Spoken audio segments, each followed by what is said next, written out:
Hey, everybody. It is Tuesday, November 26th. You're listening to the Mo News Podcast. On this holiday week, I'm Moshe Wanunu. And I'm Jill Wagner. This is the place where we bring you just the facts. And we read all the news and read between the lines so you don't have to. Jill, very exciting. We have officially launched the Mo News Small Business Directory with several hundred businesses independently operated and owned by the Mo News community.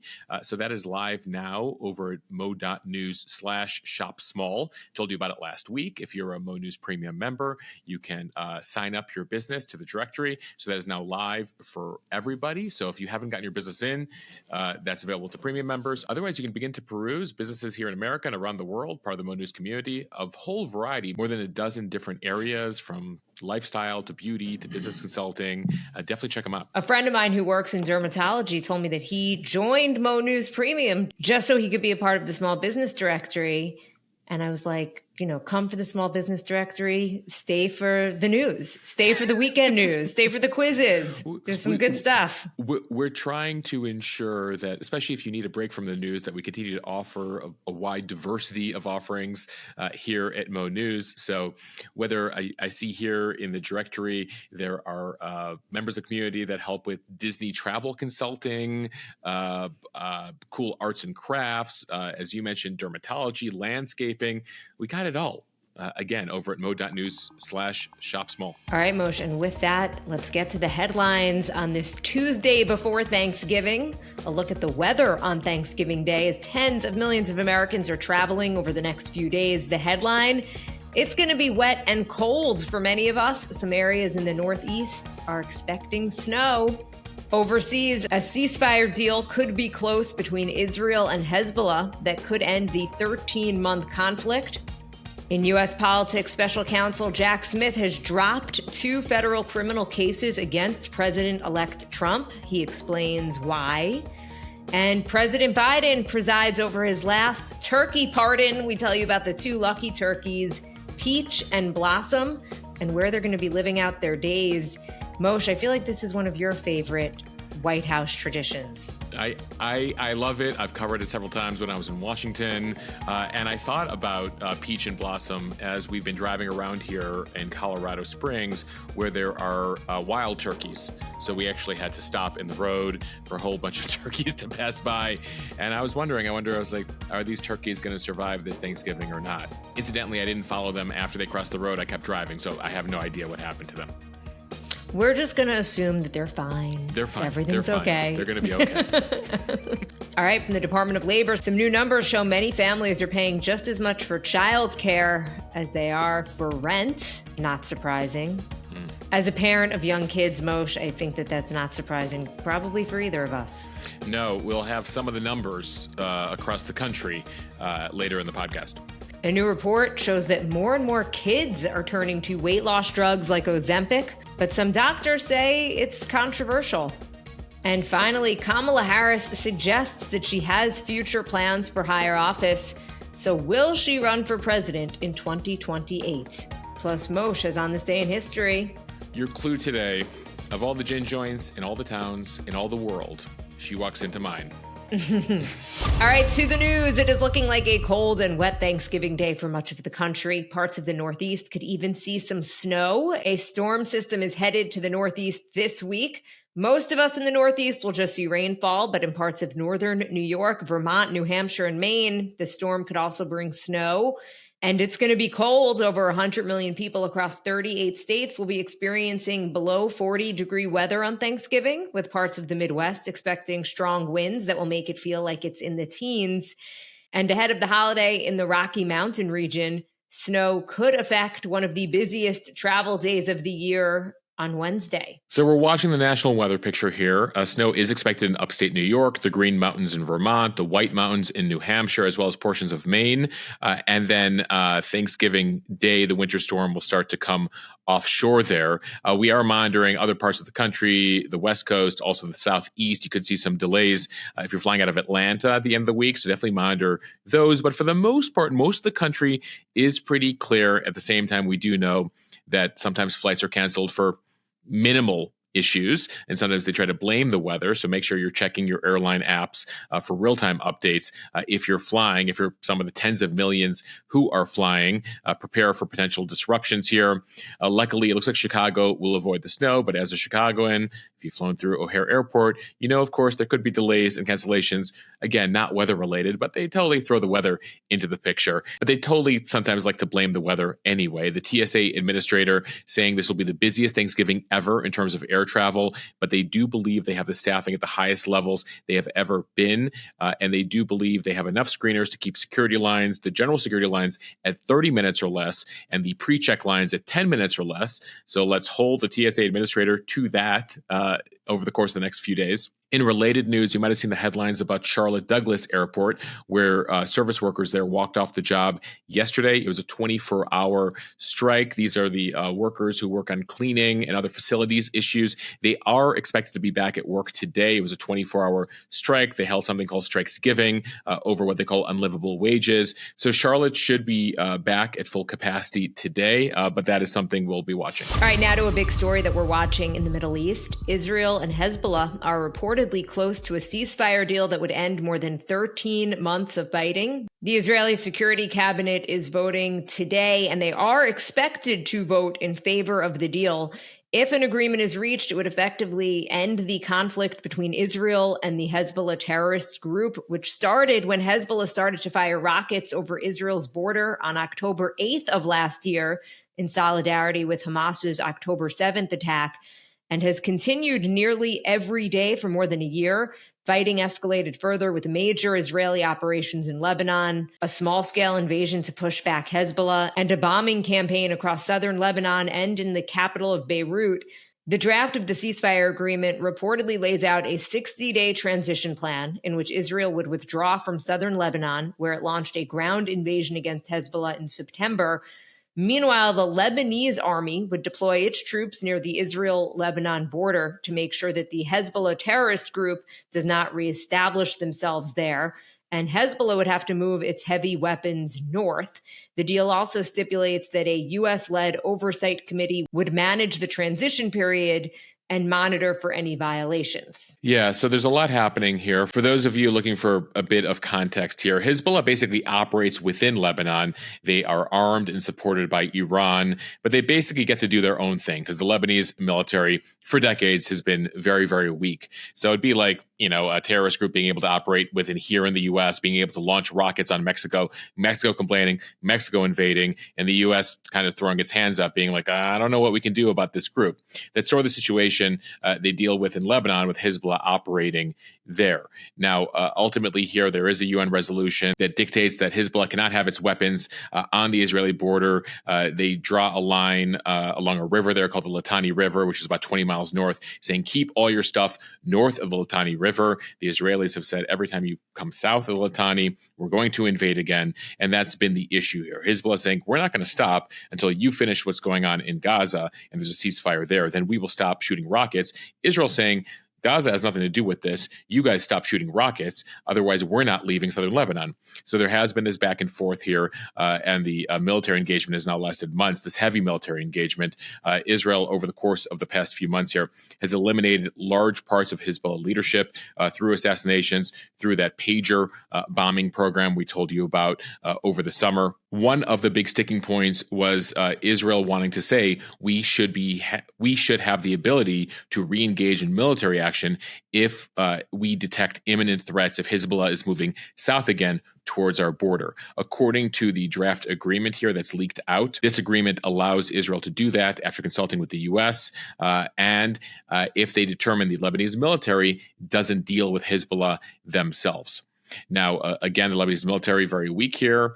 We've been watching this play out in the region on this border for the better part of 30 plus years. And so ultimately, there are some people in Israel frustrated that this only kind of resets the clock again for the next type of one of these engagements. Now, since the Israeli military launched a ground invasion in Lebanon, it's killed most of the top-ranking Hezbollah officials, including one of its founders, Hassan Nasrallah. More than 3,500 people in Lebanon have died as a result of the conflict, and more than 15,000 were injured, although those numbers don't distinguish between Hezbollah and civilians. The belief is that the vast majority are members of Hezbollah. Israel has reported more than 100 Israeli soldiers and civilians have been killed in the conflict. Since last year, an estimated 1.4 million people have been displaced from their homes in southern Lebanon, and about 100,000 residents have been displaced in Israel. The Israeli government has maintained that their reason for going into Lebanon was to eradicate Hezbollah so that Israelis living near the border could safely return to their homes. This agreement would be a step toward getting people on both sides back home safely. Yeah, so they can live in relative peace again. The question is, how long will this last? Will Hezbollah just rearm via Iran and then launch something else in the near future here? That's the concern among some Israelis who believe that the campaign should continue. At the same time, Israel is under a lot of pressure here to stop the current campaign if they can get Hezbollah, given how weakened Hezbollah is after the last few months, to stop. Now, we should note a similar agreement was signed back in 2006. We're now in 2024. And so we'll see what happens next and whether, Jill, we've been very close on several agreements here that we reported on the past few months, whether this actually ends up becoming a deal over the next couple of days. Yeah, Moshe, on that note, White House National Security spokesperson John Kirby said, quote, "Nothing is done until everything is done." Jill, I guess he didn't want to go with the expression, it's not over till the fat lady sings, given that we're dealing with. Something tells me that's, is that even PC anymore? See, can people use that expression anymore? I don't think so. But we'll use it here on the Mo News podcast. We'll use it here. You'll hear it here only, exclusively. Okay, in more serious news, in Gaza, hopes for a ceasefire between Israel and Hamas are all but off the table for now, after months of it looking like there was a possibility. But a ceasefire with Hezbollah was always thought to come first, so perhaps there is hope that this is a step toward a Gaza ceasefire. One of Biden's Middle East advisors, Brett McCurk, is visiting Saudi Arabia today to talk about the possibility of using the Lebanon ceasefire deal as a catalyst for a similar type of deal with Hamas in Gaza, including a, quote, return of hostages and increased stability in the region. Jill, according to reporting over the weekend from Axios, this was a major subject of discussion when Trump was over at the White House for that meeting with Biden recently. They've been talking about how they can potentially work together here. Biden has told the families of American hostages, I don't care if Trump gets it done, who gets it done. We want them to come home. So the hope is that potentially the transition to the next administration might kickstart some things. And so that's something to watch over the course of the next few weeks. Yes, and Moshe, when I spoke to the parents of Omer Nutra, who is the 22-year-old American-Israeli hostage who is still being held in Gaza more than 400 days later, that is something that they are holding out hope for, that perhaps this transition to a new administration could be the catalyst potentially for these hostages to get released. All right, time for the speed read from the Washington Post. As expected, special counsel Jack Smith has moved to dismiss 2 federal cases against President-elect Trump. The first case in D.C. is related to Trump's attempts to overturn the 2020 election. The second case is in Florida, where Trump was charged with mishandling classified documents. In its decision Monday, the Justice Department cited a longstanding policy that sitting presidents cannot be indicted or tried on criminal charges, which could interfere with executive branch functions and would violate the Constitution. Yeah, we should note here that Smith is not moving to dismiss these cases on merit. He still believes that Trump should have been indicted and is guilty of this and would pursue these cases. But it so happens that Trump has won the election. And so now that he's set to be president again, that just can't move forward, given the Justice Department policy there. You can't pursue a sitting president for crimes. So Smith here and the courts need to unwind them, at least temporarily, and then could pursue them again once Trump is done with his term of office in 4+ years. And a reminder, if Smith didn't do this, Trump has promised to fire him on day one and kill the cases himself. A reminder here on the election interference case, that prompted a Supreme Court ruling over the summer that granted Trump partial immunity that required Smith to then sort of winnow down his case to ensure that he wasn't indicting Trump on any official acts he committed as president. And really, it speaks to just the Trump legal strategy over the last 18 months, hoping to run out the clock here so he could win the election and the cases could go away. So that was successful here. Now, those are the two federal cases. They're gone. Then you had the state case in New York, the hush money Stormy Daniels case. Trump was found guilty on those felony counts, but then the sentencing, as we've told you, is not happening. That's been postponed for at least 4 years, if not forever. So he was found guilty, but the sentencing, again, running out the clock, didn't happen there because he won the election in November. And then in Georgia, that's the fourth case he was facing, election interference in Georgia. That dealt with a whole bunch of issues this year we covered. Fani Willis, who led that case, dealing with her own issues related to her personal relationship with a DA. That case was kicked to next year. Now that Trump will be president during that time, even though it's a state case, it's unclear whether any judges in Georgia will allow it to proceed, a state case against the president. If for some reason they do, expect the president to contest that in court, and for that to be fought up until the Supreme Court. From NBC News, some new data from the Department of Labor shows that many U.S. families are spending just as much on childcare as they are on rent. The numbers reveal that full daycare, on average, costs within the range of about $6,500 to more than $15,600 for the year. The latest numbers are from 2022, when inflation was at its highest in 40 years. The latest numbers are from 2022, when inflation was at its highest in 40 years, and that is the last year that data is actually available here. The high end of that range is a few $100s more than the median annual rent in 2022. Families are believed to be spending between 9 and 15% of their annual income, although incomes vary throughout the country. Yeah, in some cases, you're spending 25 to 33% of your income on childcare. The numbers are certainly even higher than that 15,000 number in certain cities like New York City and some other cities across America. But it really offers a snapshot here, these numbers, on just the financial pressures American families and parents are facing. About 14 million parents rely on paid caregivers. It was an issue that came up during the campaign. Both Trump and Harris campaigned on it. It remains to be seen what Trump might do about this issue. He did say in September that, quote, he'd take care of it through revenue from tariffs. Unclear how that will work. You do need a program and a payout through Congress. So we'll see if there is pressure from parents across the country for the Republican Congress and for Trump to do more to help the financial pain that parents are experiencing in a more direct, programmatic way.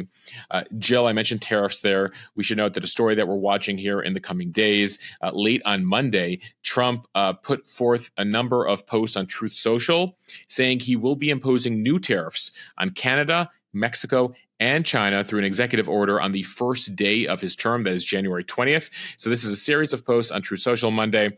He said he would enact tariffs of 25% on all goods from Canada and Mexico, and then another 10% on all Chinese goods, many of which are already under tariffs from Trump's first term. Many of those tariffs on China were continued by Biden. But the Canada-Mexico thing, that's significant.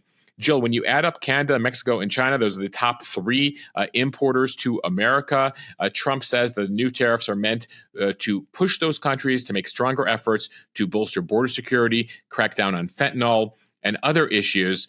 Trump writing, both Mexico and Canada have the absolute right and power to solve this long-simmering problem. We hereby demand that they use this power, and until such time as they do, they will pay a very big price, exclamation point. Now, he has talked about tariffs for a while here on the campaign trail. We've talked about it.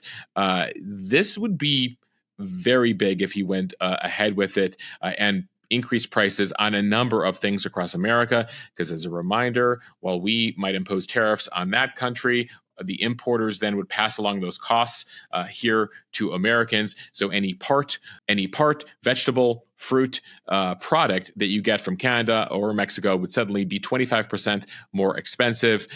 Now, people around Trump have told us that he's using this as leverage. He's using this as a negotiating tactic, though there is nervousness on Wall Street around this, the inflationary impact, what it could mean to the supply chain, trade, etc. So some significant posts there by Trump late on Monday, and something we'll be watching to see if it becomes a reality January 20th. All right, in health news, a story from the Wall Street Journal reports that more tweens and teens are starting to use GLP-1 weight loss drugs, the most well-known being brand names Ozempic and Wegovy. In December of 2022, the FDA approved the use of Wegovy for kids over the age of 12 who have a BMI at or above the 95th percentile for their age and sex. Researchers found that more than 30,000 kids between the ages of 12 and 17 took weight loss medications last year. 60% of the kids who got a prescription were girls. Those numbers have nearly doubled this year compared to the same time period last year.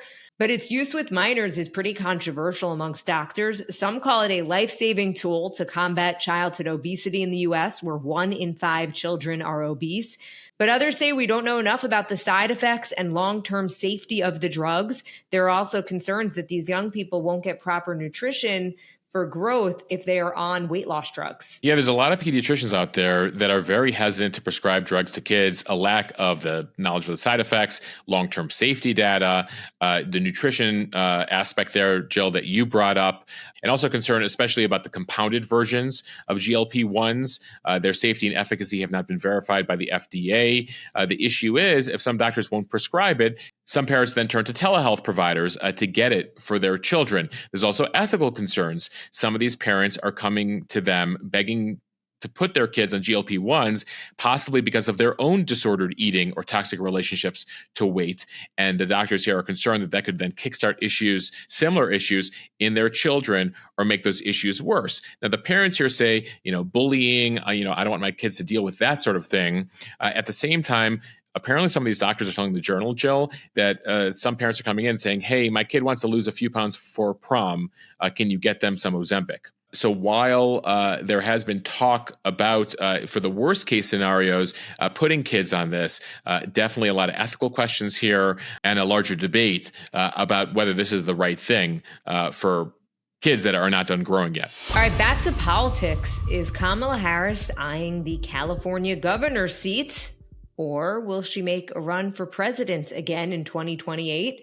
According to Politico, both of these options are on the table. Harris reportedly told advisors that she wants to keep her options open, either for a 2026 run for governor in the Golden State or for another chance at the White House. Yeah, we want to just keep tabs. Some of you have asked what Kamala Harris is up to. She recently took a vacation with Doug Emhoff to Hawaii. She is back and trying to figure out what she does next. She's just 60 years old.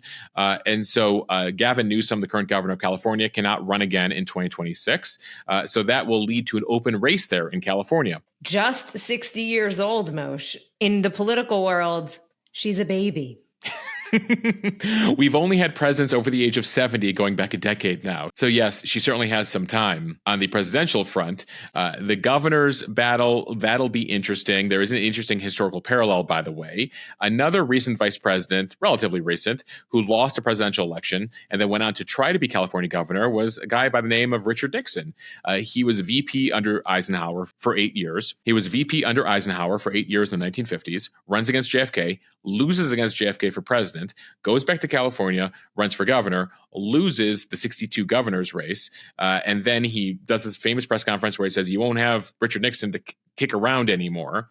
He then decides he's going to come back and run for president one more time in 68, wins in 68, wins in 72. Of course, he resigns in 74. So there's an interesting parallel of a Californian who was VP losing anyway. So we'll see what happens there. I will say the gubernatorial route, probably a better route for her. I don't see a historical scenario after losing this year's election for her to come back and be the nominee again in 28. Now, while weirder things have happened, if you look at the recent track record of those who have been the nominee, gone to November, lost the election, they don't come back. Mondale, Dukakis, Dole, Gore, Kerry, McCain, Romney, Hillary Clinton, all were their party's nominee, lost, And that was it. Now, Trump did lose, but that was only after he won. So he's sort of unique, and there's that. So crazier things, again, have happened. I don't see a scenario in 28 for Kamala Harris, but it is early. One thing she will have to solve for is where does she stand on the issues? There was Kamala Harris of 2019, Kamala Harris of 2024, very different stances that she wasn't able to explain. So if she wants to take another stab at it, we shall see. And finally, it's that time of year to pardon a couple turkeys from CBS News. Joe Biden pardoned 2 turkeys named Peach and Blossom at the White House yesterday. It was his final turkey pardon, a tradition that dates back to Harry Truman's presidency in 1947. Peach and Blossom are from Minnesota and stayed in a luxurious suite at the Willard Intercontinental Hotel near the White House in the days leading up to their big moment. The 40-pound birds will now head to Farm America in Minnesota to live out the rest of their days far from anyone's Thanksgiving table. Thank you very much. The president joked yesterday that Peach lives by the motto, keep calm and gobble on. Blossom's mantra is no foul play, just Minnesota nice. Is it normal, Moshe, that when I heard that one of the turkeys was named Blossom, the first thing I thought was, whoa. Whoa. Is the turkey's last name Russo? So for anyone who doesn't get this, we're talking about Blossom, the sitcom from the 90s, and her brother Joey. That was sort of his catchphrase. Whoa. A little backstory on this tradition, back to the pardon. President Truman actually started the tradition of poultry-less Thursdays in an attempt to try and conserve various foods in the aftermath of World War II. As a peace offering, the National Turkey Federation at the time presented them with a turkey. Fast forward years later, George H.W. Bush the father, began the official modern pardon tradition at the White House in '89 that has continued through Clinton, Bush, Obama, Trump, Biden, and then will likely continue through Trump again. This was Biden's last turkey pardon, and he got a little sentimental. Let's take a listen to part of his speech. This event marks the official start of the holiday season here in Washington. It's also my last time to speak here as your president during this season and give thanks and gratitude. So let me say to you, it's been the honor of my life.